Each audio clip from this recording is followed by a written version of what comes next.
porque son 3 aldeas, en Pedrosos había xa 20 e pico veciños. E por Vilar e Lamas. Serían 50 familias. Non tiñan todos. Non tiñan todos nos muiños.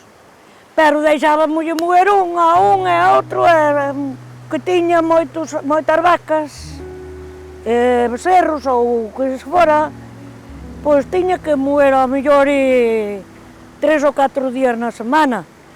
Son Nieves, nacín en Pedrousos, criei-me en Pedrousos e vivo en Pedrousos. Teño 79 anos. De 5 anos xa iba a Carvacas para o monte.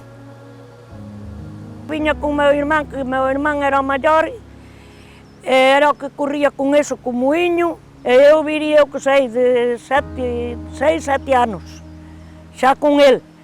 Polo regular era máis ben a xuventú, pero tamén había señores maiores que entendían mellor os muiños e igual viñan traían un rapaz ou traían unha persona porque había que traerlle o saco, porque os maiores, a mellor, claro, era moito millo que viñan desde lá da aldea, era moito peso e había que axudarlle a traer os sacos. Un saco de millo, o ferrado, eran 16 kilos de millo, de centeo 12 e de trigo 13.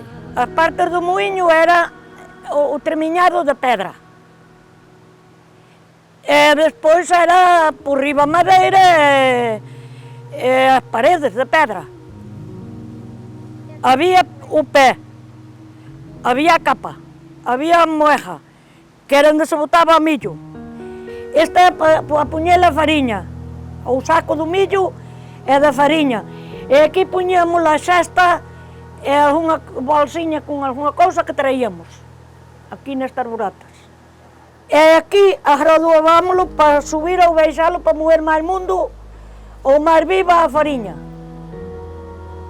Máis fina ou máis gruesa.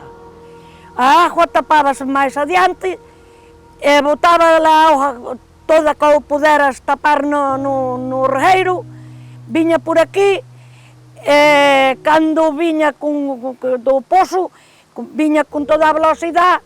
E canto máis auga trouxera, mellor moía o muiño. Este é un muiño de canle. Esta era a presa para a canle do muiño. E iba, tapábamos a auga toda que podíamos aquí para que moera ben, para botar auga bastante. E depois salía outra vez ao regueiro. Facíamos 3 fariñas. A de fora de todo, chamábamos o salvado. Depois había unha fariña máis munda, e depois había que lle chamábamos o óleo. Ao pé do muiño. Ao pé do muiño había unha fariña mundiña que case non se barutaba. Había que barutala, pero bueno, non era moi finiña, que era a que quitábamos para as papas. E para facer algunha cousa na sartén, un freixao ou o que fora. Era o que nós aproveitábamos para comer. E o de fora era para os animales, para as vacas. Para as vacas, para os porcos e para iso. A fariña de millo era para facer a broa, chamábamoslle broa. Cosíamos todas as semanas nun forno da casa para a broa. Tiñamos para a semana ou para os días que durara. E despois botábamoslle a mitad, ou sea, botábamoslle centeo mezclado, fariña de centeo, que había como ela tamén aquí no muiño, e mezclavámola para facer a broa, chamábamoslle mestura. E despois o trigo era para facer chulas, para facer empanadas, para facer de sartén. E os que tiñan moito trigo, que botaban moito, levábano a unha seña alá a Portomeiro. Collían a mellor 2 veces no ano unha burra ou unha besta que lle pedían ao veciño ou se a tiñan, e iban cargados de trigo, moíase no muiño da seña, lá fora chamábamoslle unha seña. E xa che facía 3 fariñas. Viña con salvado, unha fariña máis mundiña, despois outra, había 3 fariñas. E tiñámola para facer pan, bolas de pan na casa, cosíamos o pan da festa.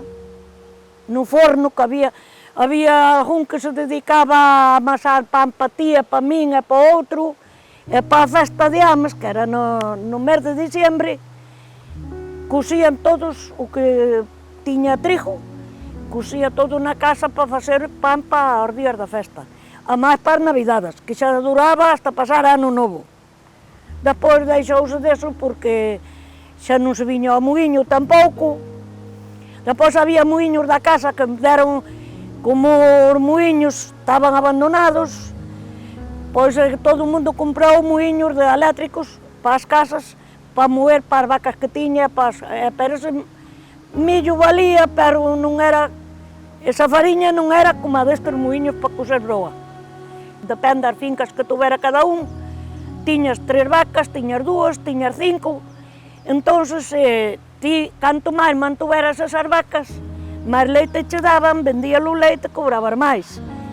Despois, se tiñas, os pais tiñan unha propiedade no monte, vendían madeira, pois eso axudaba para pagar a contribución e para eso.